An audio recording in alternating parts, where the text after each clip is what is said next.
Wesley So and Sam Sevian from US Championship Playoff, round 3.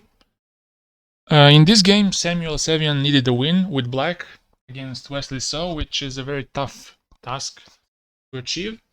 And Wesley played d4 on the first move, and black went for some unbalanced positions after g6, some King's Indian setups, but you'll see that they were somewhat different from usual King's Indian setups.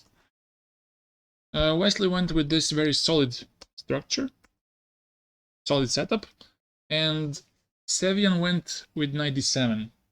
He wants to get e5 early on and go knight e7, which is slightly dubious, but when you want to win with black, that's the way you should go. You should play some unbalanced things, and you have to take some risks. White plays e4, e5 was played, and bishop e2. Knight e7, and here also h4 is an option for white, trying to provoke weaknesses on the king side by if black plays h4, if black plays h5. But I think Wesley made a good decision, not forcing anything, playing normally, playing solid chess. Played castles, and rook e1. After h6, with h6 he's preparing f5, because if you play immediately f5, knight g5 might become unpleasant for black face. Now white plays bishop f1, he simply waits and he is satisfied with the draw. And here black plays f5, trying to create some play on the king side. White took, and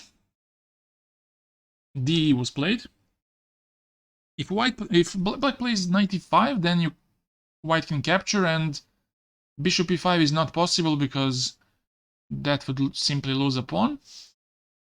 So after knight e5, you can capture on e5, and after bishop e3, white's position is still slightly better, but it's not as sharp as black needs it to be. It's a dull position. White is slightly better, and he's the only one who can press, I think, because d5 is weak, and also the bishop on g7 is pretty bad. So after d, he wants to keep his pieces unexchanged. White goes for b4 because he cannot simply sit and wait. He has to do something on the queen side. Now black tries to get to d4 by knight c6, but here already it becomes really tough. Knight d4 was played. By the way, knight e5 was the best choice for black in this position. Let's go back just a second. Knight e5 was the best choice, but d5 was practically the most promising. But as you will see, Wesley played a perfect game. Knight c6, b5, knight d4. And now you don't capture immediately. First bishop a3 was played, and after rook f7, c5. He's trying to dislodge this knight from d4.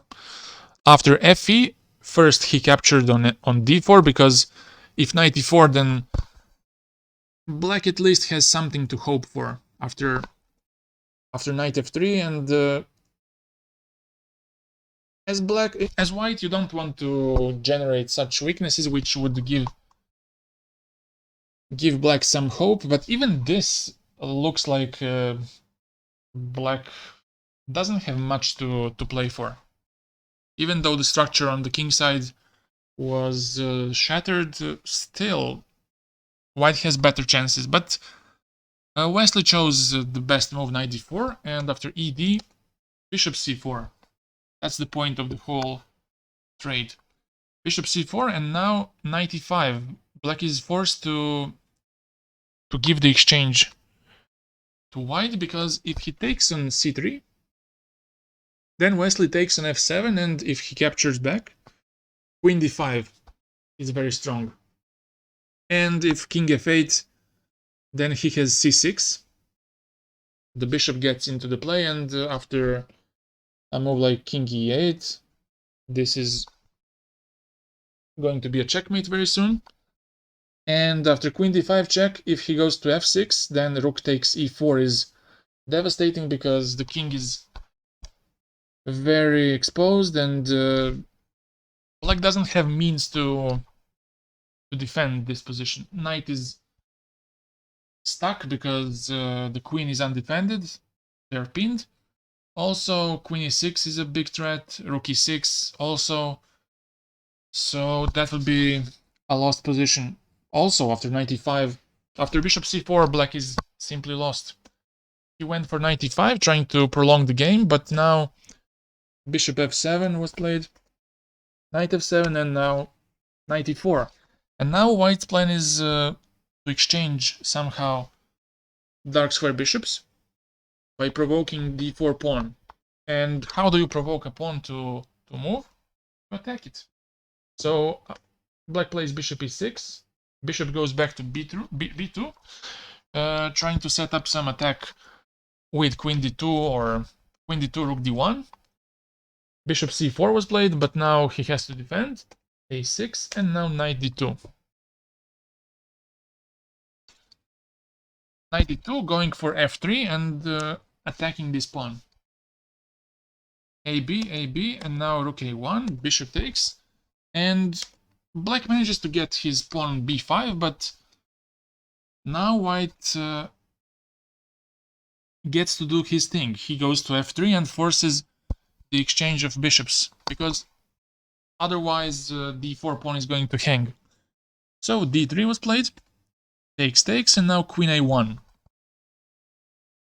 And at the first glance, it might seem that d3 pawn is a nice counterplay for black, but if you look it closer, then you will see that black's king is very exposed, and Wesley just punishes that really precisely.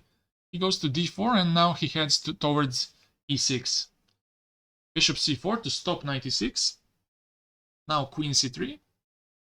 And now black is either going to lose the d3 pawn, or he's going to allow knight e6.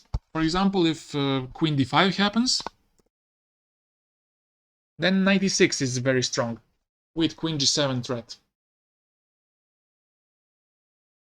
So he plays b5, which is a desperation move.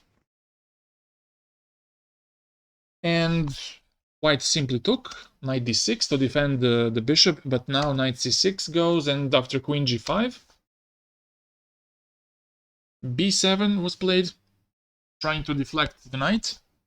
Now, if you take on b7, this is a simple win with queen c4, and white is simply a rook up. Black plays bishop d5, but that allows white to queen, and after king f7, white took on c7, and because of the unavoidable mate, black resigned here, and that's how Wesley So became a champion of USA.